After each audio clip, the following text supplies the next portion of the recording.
एक खामोश से गांव के बाजार के कोने में एक बूढ़ा मोची अपनी पुरानी लकड़ी की मेज के पीछे बैठा था। इसके बाल चांदी जैसे सफेद थे और चेहरा बरसों के सब्र की कहानी सुनाता था। इसका नाम था हसन।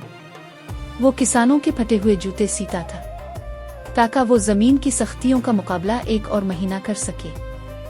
गुर्बत इसके घर की मेहमान थी, लेकिन दिल आसमान जितना वसी था। गांव वाले इसे तरस की निगाह से देखते थे।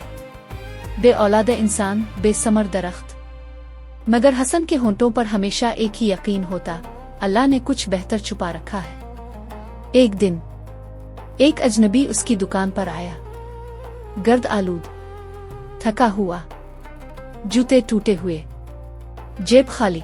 मेरे पास देने को कुछ नहीं। हसन मुस्कुराया, मेरा सौदा अल्लाह के साथ है। और उसने जूते ऐसे सिले जैसे किसी अमीर के हों। अजनबी हैरान था। मैं एक दिन ये एहसान जरूर लौटाऊंगा। हसन ने सुकून से जवाब दिया, अल्लाह की तिजारत कभी खसारे में नहीं जाती। वक्त गुजरा, गांव पर कहत नाजिल हो गया। जमीन खुश्क, चेहरे परेशान। और फिर एक दिन ढोल बजा।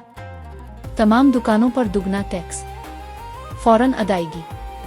हसन की दुनिया हल गई। मालिक मकान भी आ पहुंचा। किराया दो वरना दुकान खाली करो। इस रात हसन सो ना सका। वो अल्लाह के हुजूर झक गया। आ रब, मैं कमजोर हूं।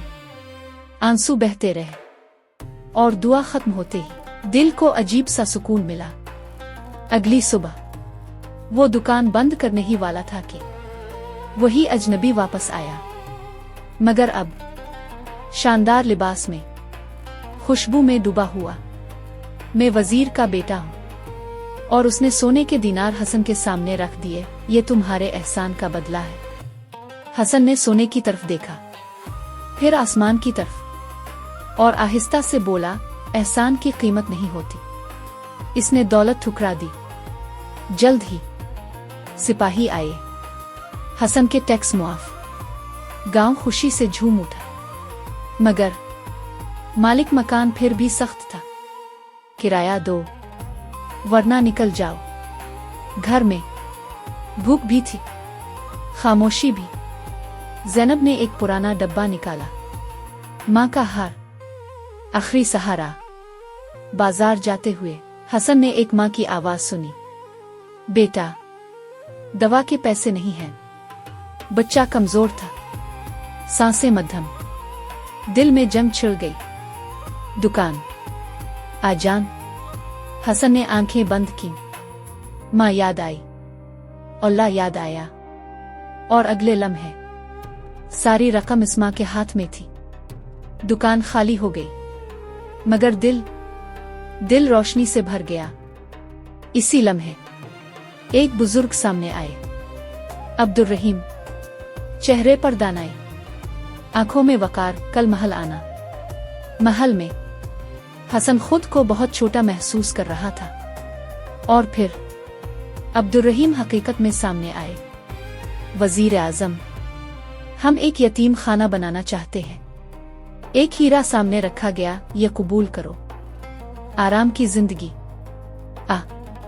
जिम्मेदारी कबूल करो, खिदमत की जिंदगी। हसन ने हीरे को देखा, फिर बच्चों को तसव्वुर में, और मुस्करा कर कहा, मैं खिदमत चुनता हूं। साल गुजर गए, गांव बदल गया। स्कूल, अस्पताल, मुस्कुराते चेहरे। और एक दिन डॉक्टर ने मुस्करा कर कहा, मुबारक हो। ज़ैनब हामिला थी। हसन की आंखों में आंसू थे।